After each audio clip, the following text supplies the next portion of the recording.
I'm Sarah Drew, and you're listening to In Her Words. Everyone has a story. Welcome to In Her Words, a podcast from women in entertainment where female creatives and allies share their stories in their own words. This is a dedicated space centered on how to harness creativity for inspiring and impactful projects in the ever-changing landscape of entertainment. I'm Renee Rossi, I'm Gretchen McCourt. and this is In Her Words. So how are you today? Thank you so much for joining us. I'm so happy to be here. Thanks for having me. It's like you have so much going on right now. It's like you have Yeah. mistletoe murders coming up. It's like, I don't even know where to begin. Where would you like to I start? know. And a whole lot of travel. Yeah. So, and I just finished a movie in Ireland, and as soon as I got home, I had 48 hours before getting on a plane to Nashville to go do the big countdown to Christmas Hallmark event in Nashville, which was so much fun. Oh my gosh, And I saw pictures of it. It looks like amazing. So that community is one of the most extraordinary communities. It's unlike any other network in terms of just their desire to put good into the world, just fundamentally, and do charitable work, and this whole community is just magic. Erin Cahill has been my best friend for 17 years. She was like my first friend in Los Angeles. So she was part of the Hallmark crew before I was. And so she sort of enveloped me into this world. But like 2023, I went to Nashville to do the Dance Party to End Alzheimer's, which is run by Nikki DeLoach and Ashley Williams. And that was my first real encounter with like the fullness of the Hallmark community. And it's just such a beautiful group of people that are committed to put love and light out into the world. And so getting to be a part of that group is just incredible. We did some volunteering while we were in Nashville, and amazing. Yeah, we went. Several of us went to the Children's Hospital, and it was so moving and so incredible. And then several went to the store, which is a charitable area where they're putting packages together for kids that wouldn't get Christmas gifts, or food, or whatever. So it was I don't know, to have a network be like, we're launching our countdown to Christmas, and while we do it, we're going to be giving back to the community the whole time. It's like, it's amazing. We worked with Hallmark, and I have to say, absolutely lovely to work with in terms of, and I feel like the Hallmark stories for Christmas and the mistletoe murders and everything they kind of came up with, and all of the storylines they come up with, they're always just so feel good. Like they're positive stories in the world that I feel like the world just gravitates towards. And like it just keeps getting bigger and bigger, especially as you start seeing like Netflix hop on the Christmas. Oh yeah. Which I just see, it's like the competition for Christmas has gotten so wild to me compared to where it was like 5 or 6 years ago. Oh, for sure. Everybody's like, oh, Hallmark is doing something right. Let's jump in on this action. Exactly. I think, one of the most incredible moments for me of the whole week was at the Children's Hospital, and hearing specifically from one of the nurses, or she might have been a doctor or nurse, who works in palliative care units. So she's caring for people as they are transitioning out of this life. And she said the only channel she has on is Hallmark, because she comes home from these days that are so intense and so full of like the unknown and grief and the limbo of life, which is so unsettling, to be able to come home and watch something that will have a resolution. You know that you're going to take a journey, and you're going to start in a place of some bit of brokenness, and it will be whole at the end. And that's what this is why this genre, I think, is so uniquely popular universally, is because we want that aspirational goodness, especially when the world itself feels so unsettling and uncertain, so that was one of the most moving moments to me, because I just was like, she also said that Hallmark Channel is playing in 98% of the hospital rooms for the patients. I feel like in this day and age, I feel the like the world likes positive storytelling, and it's so interesting to me because I feel like over the past couple of years you've seen like darker and darker stories, and now it's like, people just gravitate, and you're seeing mass audiences go, and they like love following like the stars and going to all these events. And Hallmark, it's like we heard about the Nashville event, and it was just like, and then I saw it on Instagram, and it was just like it looked like so much Christmas fun. Like, and So much it's fun. And like going to the Opry, I'd never been to the Opry before. There was a whole show, and like it was sort of sponsored by, I guess, Hallmark, or I mean, a whole bunch of my friends were presenters for the evening for, this incredible experience of being in a place with such historical significance, with artists across all the generations, telling stories and playing music and telling jokes, and it was just like absolutely magical. And then the next thing we do in 2 weeks is go on the Christmas cruise, which last year was a total riot and amazingly fun and wild. And then we do the Kansas City Christmas experience in December. So it's just like as soon as October hits, as soon as countdown starts, this crew of fun characters that all kind of feel like summer winter camp and also like yeah, repertory theater company, all get together for several days at a time and just hang out and have a blast and get to meet the fans. And it's that's really special. amazing. Yeah, it's really, really special. So the Mistletoe Murders, do you want to tell us a little bit about your upcoming? Yes. So season one of Mistletoe Murders aired on Hallmark Plus last year, but the broader linear audience didn't all jump over to the streamer, so they decided to premiere first season and second season back to back during Countdown to Christmas on the linear channel, which we're super super excited about because the response over on Hallmark Plus to season one was so epic and so excited and so fun. So it's really fun to get to introduce this broader audience to our show. Season two I think it's even better than season one. There are all these, one of the big questions at the end of season one is, who is Emily Lane? Maybe, should I give you a synopsis? Like, I guess I Yeah, can just tell you. absolutely, for our So, audience. Mistletoe Murders is about this Christmas shop owner who runs a 12-month a year Christmas store. She's sort of crazy for Christmas, and she's in this small town called Fletcher's Grove, and she loves her life. She's just moved there, and all of a sudden bodies start dropping, and you realize that she has some skills that a retail owner should not possess. And we get little hints along the way that there's more than meets the eye to Emily Lane, and that she's not being honest about who she is. And yeah, and so she winds up butting heads and falling in love with There's um, always a love story, always a love story. with Detective Sam Wilner, who is like, who is this woman and why does she keep getting all up in my investigations? But turns out she winds up offering things that help solving the crime, solving these crimes that she turns out to be pretty indispensable to him. And his daughter is also working in her Christmas shop. So there's this very sweet relationship that develops with his daughter Violet. So we kind of, every two episodes of Mistletoe Murders, there's a murder and then we solve it. So what we're doing on the main channel is airing two episodes every Friday. So it'll be 3 weeks of season one and then 3 weeks of season two. Oh, we're so excited. And in terms of your project in Ireland, do you want to give us a sneak peek on that too? Sure. I it was so much fun.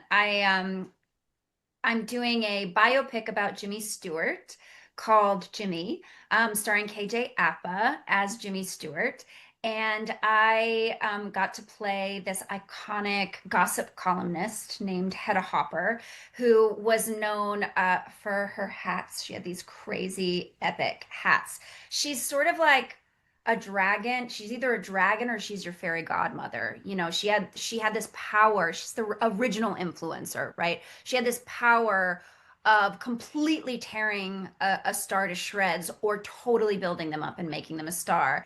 And it's kind of interesting because she started off in her career trying to be an actress and it never fully worked out for her. So she moved into this new role of being a critic and a reporter and a gossip columnist. And so she has a really interesting relationship with Jimmy throughout the movie. And I just had a blast. I had a blast That's like awesome.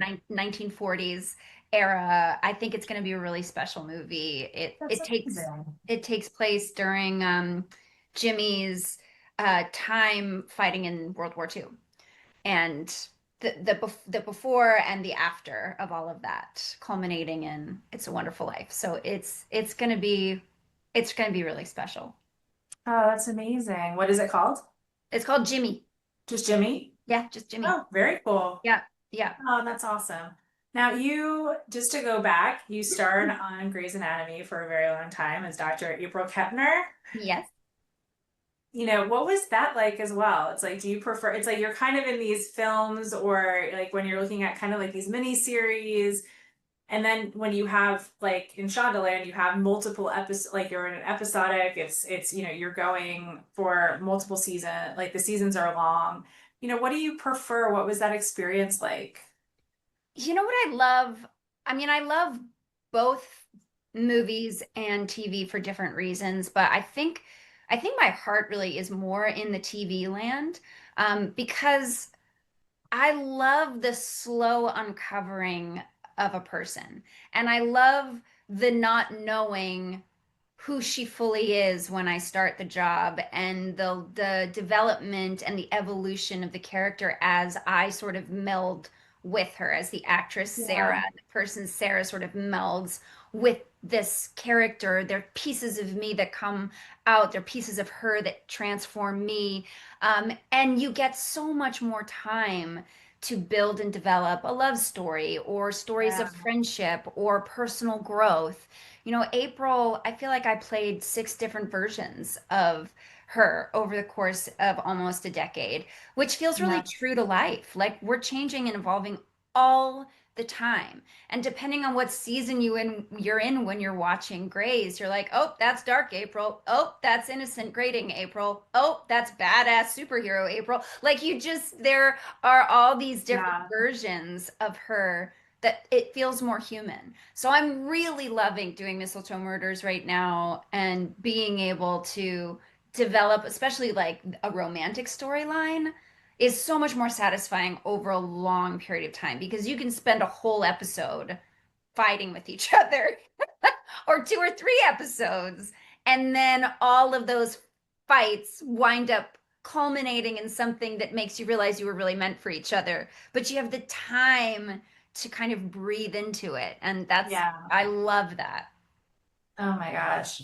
So in terms of, obviously romance is something that like kind of strikes a chord. Are there projects that you want to do, as you're looking forward, as obviously you have this huge promotional period coming up in the next couple months, leading up to Christmas, but as you're starting to look at 26 and 27, you obviously have this Jimmy project, but are there projects that you want to explore? Like, have you always wanted to do horror or something Oh along gosh, those? no, never. Don't never horror.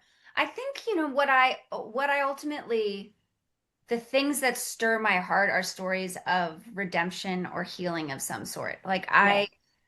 I come at my work from the perspective of, will this story allow an audience member to feel a little less alone?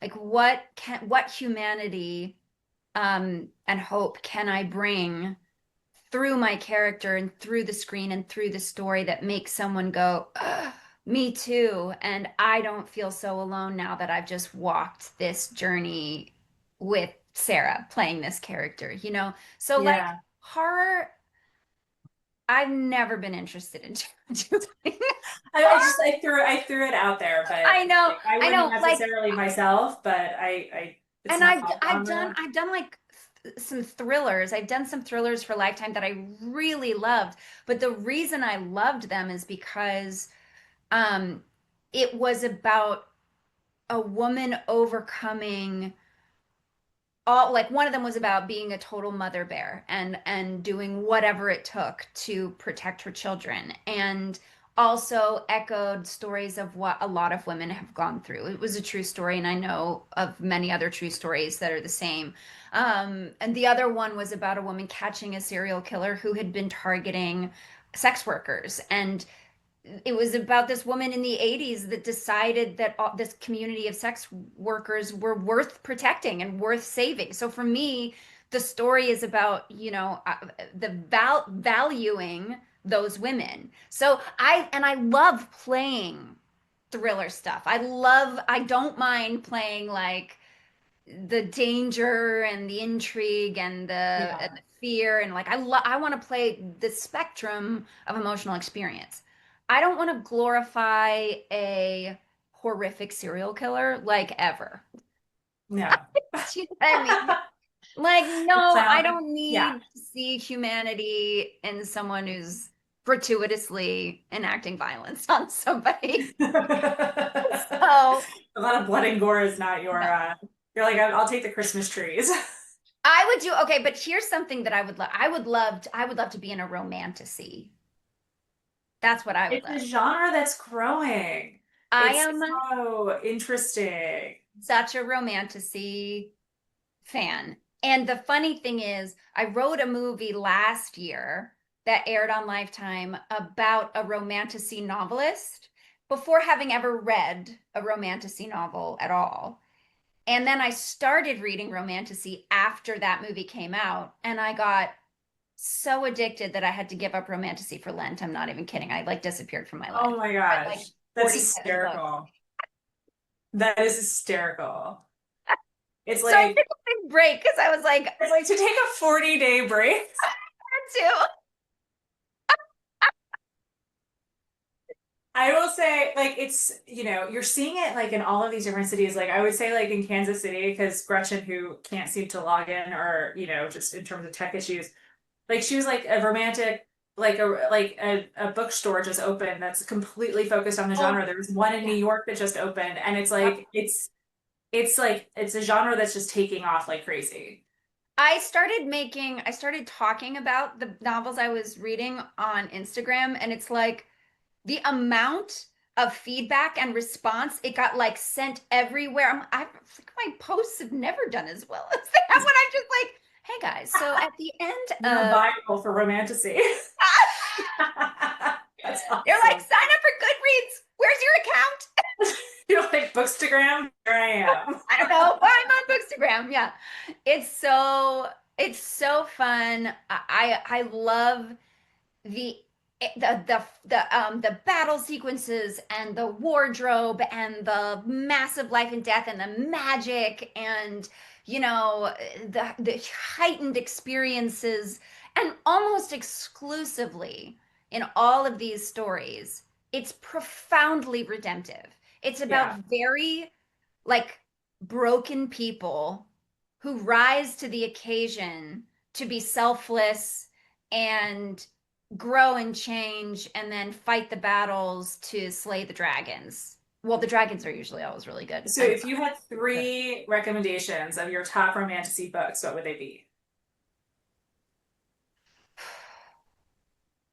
I can't quit Throne of Glass. The whole series. Throne of Glass did me in. I I think it's some of the best world building I've ever read. I loved it so much. I also just read, it's not romantasy, it's just fantasy by Robin Hobb. And Robin Hobb has a few different trilogies that all are like work within the same universe and world. And Okay. I read the first trilogy and then I just read the second trilogy. And that second trilogy was probably some of the best writing.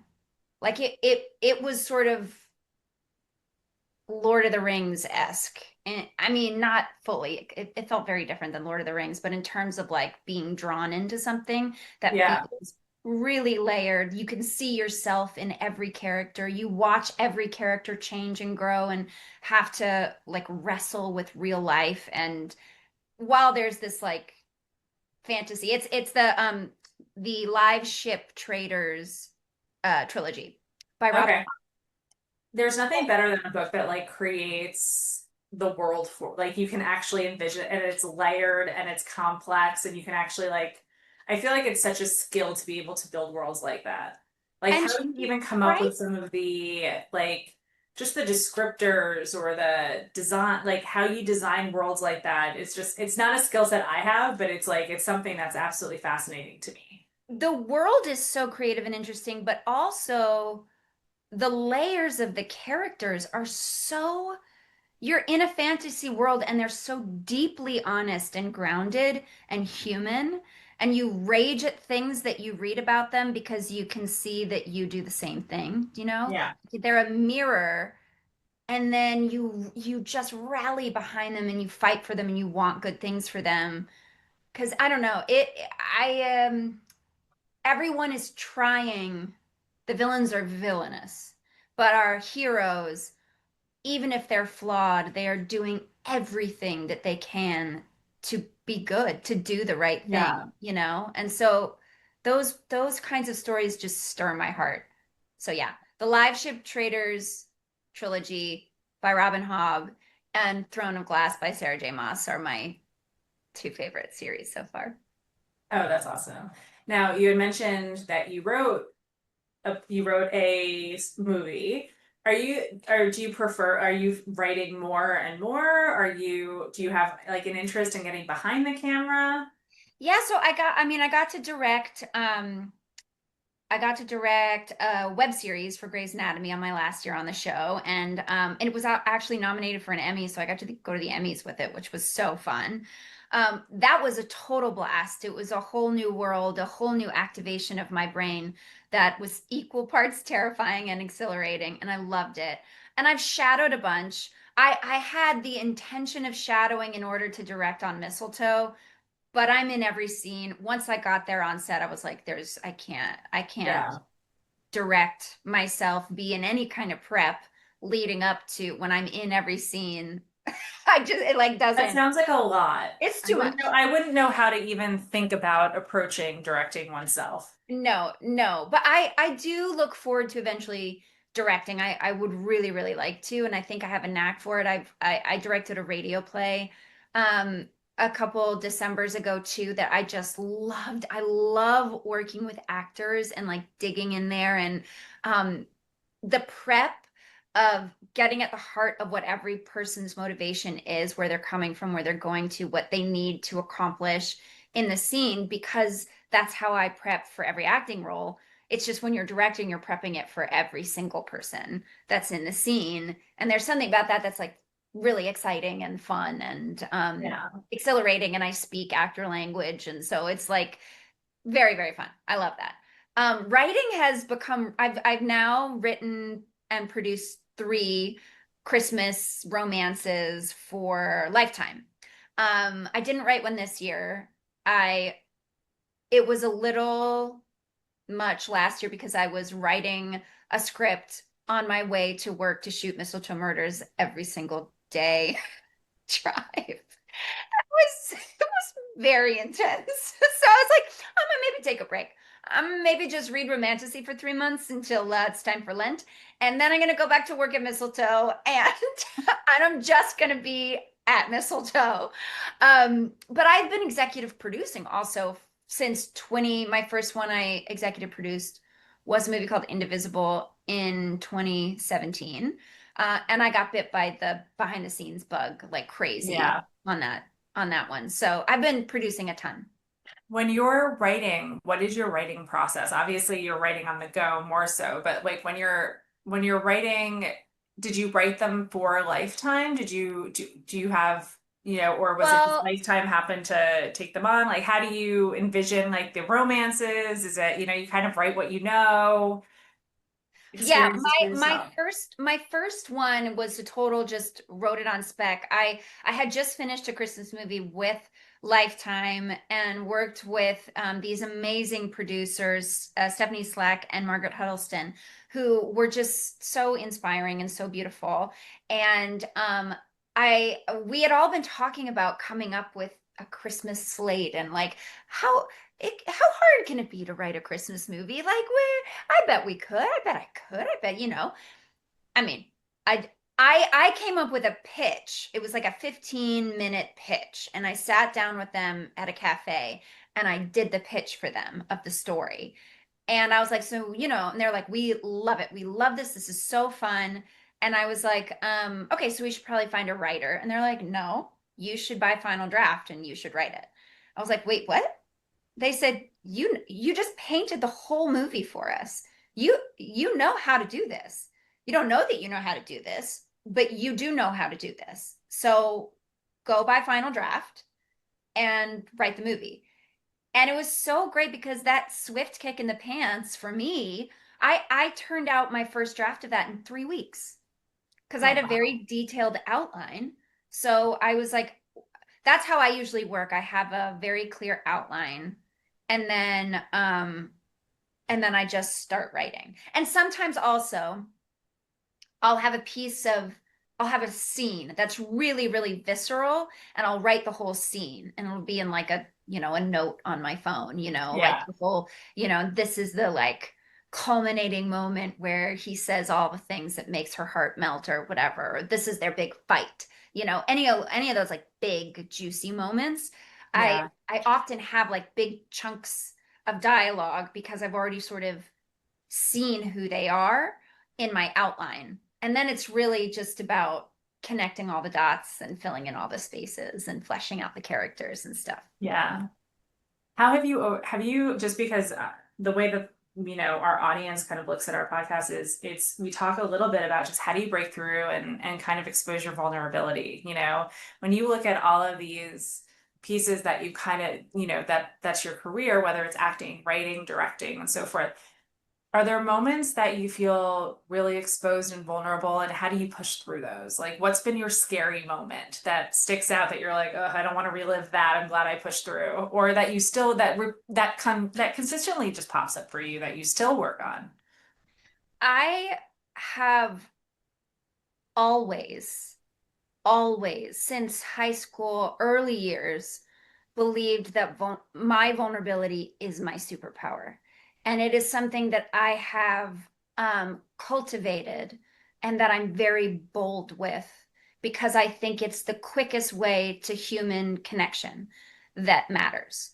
And I like to show up everywhere I go immediately wide open, immediately, like this is me, I'm messy.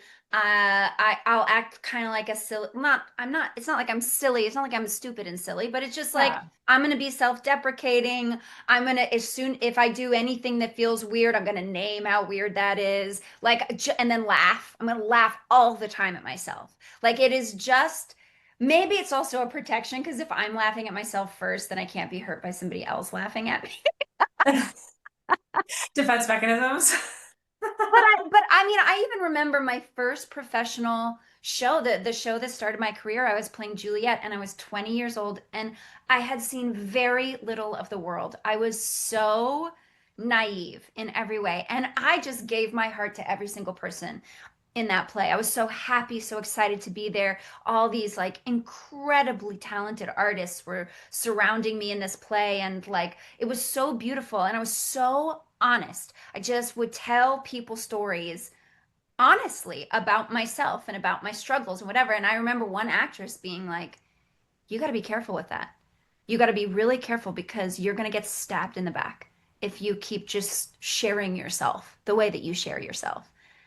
And I remember, and I was 20, I remember thinking, I'd rather get a couple nicks in the back than close myself off. I just would rather. That's what matters. It matters to me that if when I'm vulnerable, and I would see it time and time and time again, when I'm vulnerable, it allows you to be vulnerable. When I share Yeah. something honest and say I'm not perfect, you can then say I'm not perfect. When I know how to apologize, then you know how to apologize because Yeah. nobody's afraid of being It's rejected. disarmament. It's Yes. disarming the world around you to know that we can all be vulnerable. We'll all make mistakes. We'll all move it forward. And what happens is magic because when people feel safe, then they can be brave. And when they're Yeah. brave, their best work comes out. Like that's the thing is like if I can cultivate a space of vulnerability with you, then when you're in your scene with me, you can let your shield come off, and then something very real and very honest can sparkle through, and the camera over here is going to catch it. And then you're going to shine. And when you shine, I shine more. We all shine more, you know? So it's all part of like being part of the team, you know? It's team game. It always has been. So vulnerability to Amazing me, outlook. it's the it's also like the easiest thing. I just have practiced it my whole life. So Yeah. it's become very easy for me. I I don't always take all the risks I could take, like probably career wise. But I take enormous emotional and personal risks in relationship because what's the point of us all doing this thing if we're not connecting? That's an amazing outlook. I love that. I absolutely love that. Sarah, if you could work with an actress or an actor or a director, who would it be? Like, who are you dying to work with? Or who would be aspirational? Wait, hang on. I just want to make sure I get it right. Please cut that part out.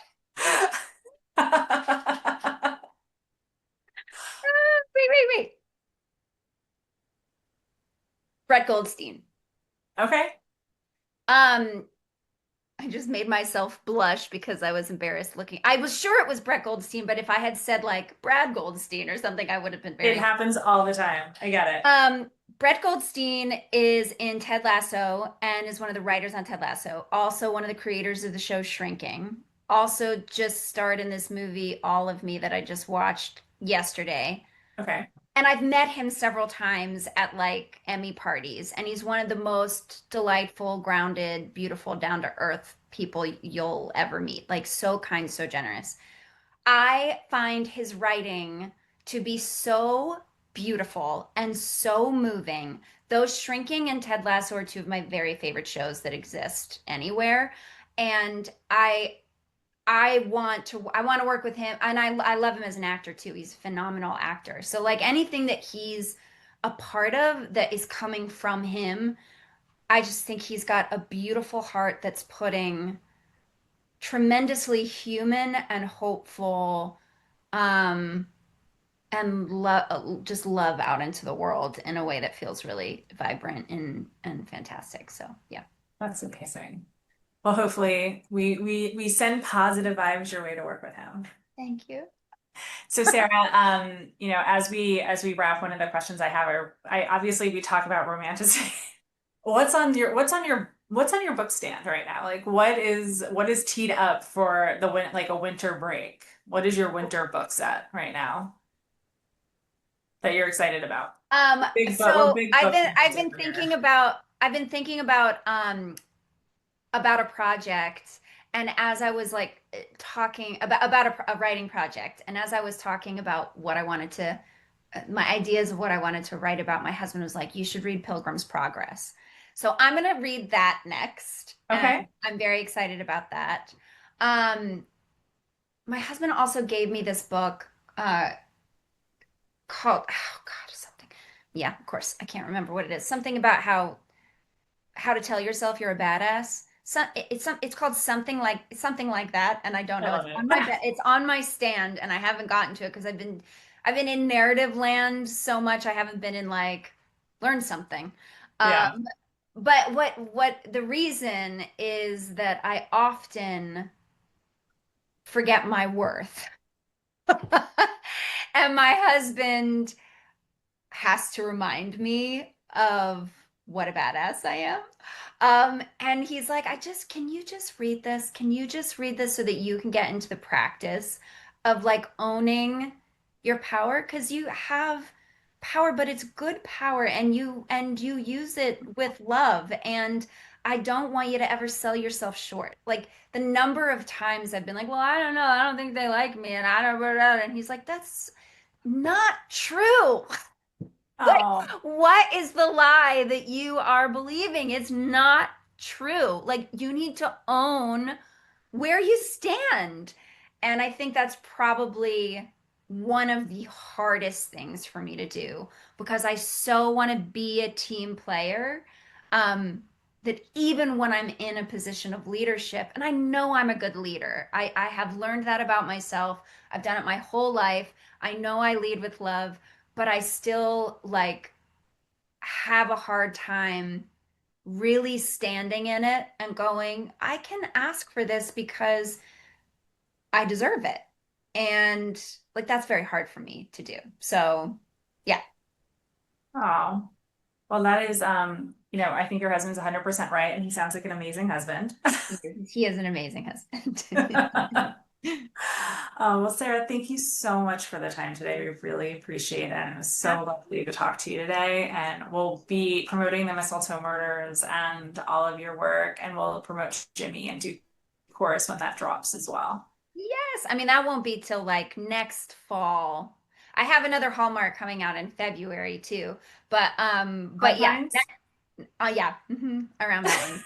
I Yes. love it. I love it. I think it's going to be really cute too. But yeah, I'm excited. Thank you so much. Thank you for listening to In Her Words. We hope you'll join us at womeninentertainment.com and go to our Substack for extended interviews and behind the scenes access.